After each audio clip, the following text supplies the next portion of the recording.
नहमदु व नसल्ली अला रसूलिल करीम अम्मा बाद। मेरे प्यारे बच्चे आदाब सीखेंगे, मैं आदाब सीखूँगा, इखलाक सीखेंगे, इस पर इंशाल्लाह अमल करेंगे। तो आप मेरे पास पढ़ते हैं। आज आपको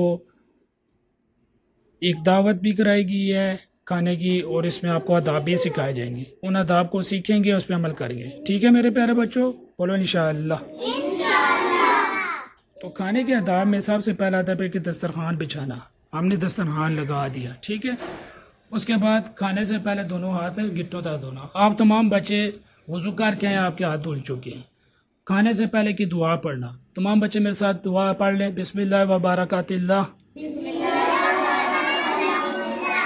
इसके बाद सुन्नत तरीके के मुताबिक एक या दो जानू, जैसे अबान बैठा है ये एक जानू है, जैसे समीर बैठा है ये दो जानू है, इसके साथ जो बट्टा बैठा है ये चार जानू है।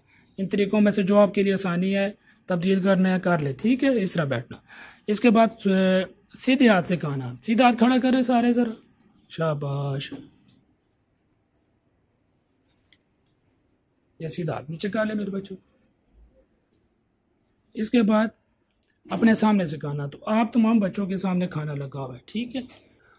और 3 उंगलियों से खाना खाना। अभी तो खैर ऐसी चीज़ नहीं जिसमें आपकी ज़्यादा उंगलियां लगे, लेकिन 3 उंगलियों का सालन नहीं आता है, कुछ चीज़ नहीं आती, तो आप बाकी उंगलियां भी इस्तेमाल कर सकते। अगर लुकमा गिर गया है तो उठाकर साफ़ करके खा लेना, क्योंकि हमारे दस्तरखान साफ़ होते हैं। इस पर गिर जाए तो उठा के साफ़ करके खा लेना। सालन आपकी बर्तन में तो इतना बर्तन में डालना सालन जितना आप साफ़ कर सकें, ख़ासकर शादियों में या किसी के घर में मान जाए, इतना आपने खाना है, ठीक है। और उसके बाद उसको उंगलियों से साफ़ करना और हाथों से साफ़ करने के बाद अपनी उंगलियां चाट लेनी। पहले दरमियान की उंगली चाटेंगे, फिर साथ वाली उंगली चाटेंगे, दरमियान की उंगली, फिर साथ वाली, उसकी फिर इसके साथ वाली शहादत वाली, फिर बाकी उंगलियां। और टेक लगा के निकालना। कोई बीमार है तो वो अलग बात है, टेक नहीं लगानी है आपने, याद रहेगी ये बात है, टेक लगा के नहीं खाना। और इसके बाद खाने में ऐप नहीं निकालना। आजकल ये बीमारी बहुत आम है, बड़े छोटे सारे। मैं भिंडी नहीं खाता, मैं मुर्गा नहीं खाता, मुर्गा शेवर ना खाओ, और मैं गोश्त नहीं खाता। तवज्जो मेरे बच्चे, तवज्जो करें।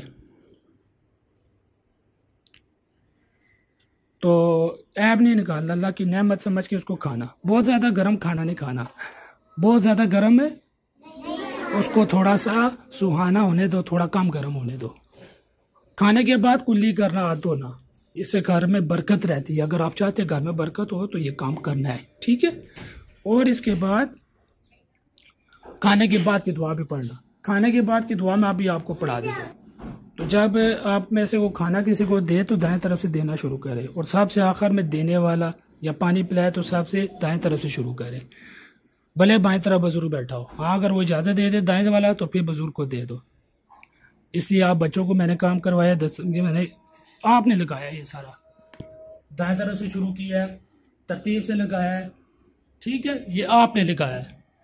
और सबसे आखिर में जो देने वाला वो आखिर में लेगा अपने लिए खाना पीना, ठीक है मेरे बच्चों।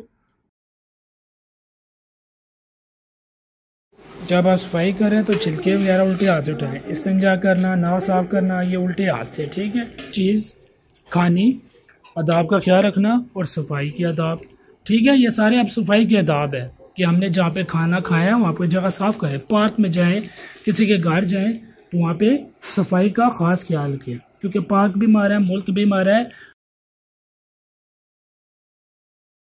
अब एक एक बच्चे तो तवज्जो कर लें सारे बच्चे, और एक एक बच्चा आएगा, हाथ धोएगा, कुली करेगा। आ जाए मेरे पास, एक ही वहाँ से चलता है, आप खाओ जो खा चुके हैं यहाँ से।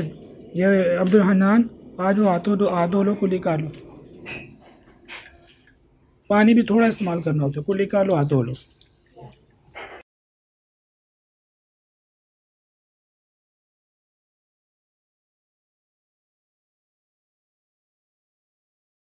तो दस्तरखान हमने उठा लिया ना पहले सारा सामान, उसके बाद कुली करने के लिए गए हैं। तो अभी मैं दुआ भी पढ़ाता हूँ। इसकी वजह यह है कि आप सारे अगर उठ जाएंगे तो जो खाना खा रहा था वो हो सकता है शर्म की वजह से ना खा सके। ऐसी जगह पे मेहमान किया हुआ है तो शर्म की वजह से ना उठाए। अलबत्ता आपको कोई ज़रूरत है तो दूसरे को बता के जाएं कि मुझे ये फ़लाँ काम है, मैं इसलिए जा रहा हूँ। नहीं बात समझ आई कि आई है। तो दस्तरखान जब तक नहीं उठाया जाए उस वक्त तक उठना खाने से नहीं है। दस्तरखान जब तक उठाया ना जाए उस वक्त खाने से उठना शाबाश। अब दुआ पढ़ने ज़रा। अल्हम्दुलिल्लाहिल्लज़ी अत'अमना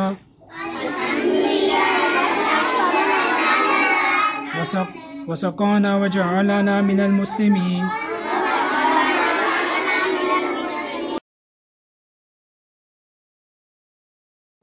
मेरे प्यारे बच्चों, आज आपकी दावत हुई है, ठीक है।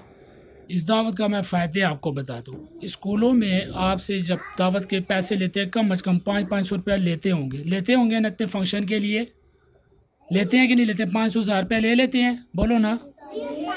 मैंने आपसे 100 रुपया लिया सारे बच्चों से, और पैंट शर्ट, म्यूज़िक, जो अल्लाह को नाराज़ करने वाली चीज़ें हैं, उसमें से एक काम भी नहीं हुआ। इसके बजाय अल्लाह को खुश करने वाले हमने काम किए। सरों पे टोपी होनी चाहिए खाने के वक्त, बैतुल्लाह में जाते वक्त, बाज़ार में फिरते वक्त आपके सारों के सरों पे टोपी थी। ये एक बच्चे के पास टोपी नहीं, मिल जाएगी इसको इंशाल्लाह। और आपने आदाब सिखाया, अल्लाह पाक को खुश किया, पेट भरा, और आपके पैसे भी बच गए। 100 रुपया दिया, उसमें से पैसे भी बच गए। उधर 500-1000 देते हैं, म्यूज़िक सुनते हैं, गाने, नमाज़ें ज़ाया करते हैं, अल्लाह को नाराज़ करते हैं, और पैसे भी नहीं बचते, वो आपके पैसे खा जाते हैं। तो ये खाने के दाब, इन पे हमेशा अमल करना है, इन पे बोलो इंशाअल्लाह। इंशाअल्लाह अल्लाह ताला अमल करने की बातों से पहुँचाने की तौफीक अता फरमाए। अस्सलाम वालेकुम व रहमतुल्लाहि व बरकातहू।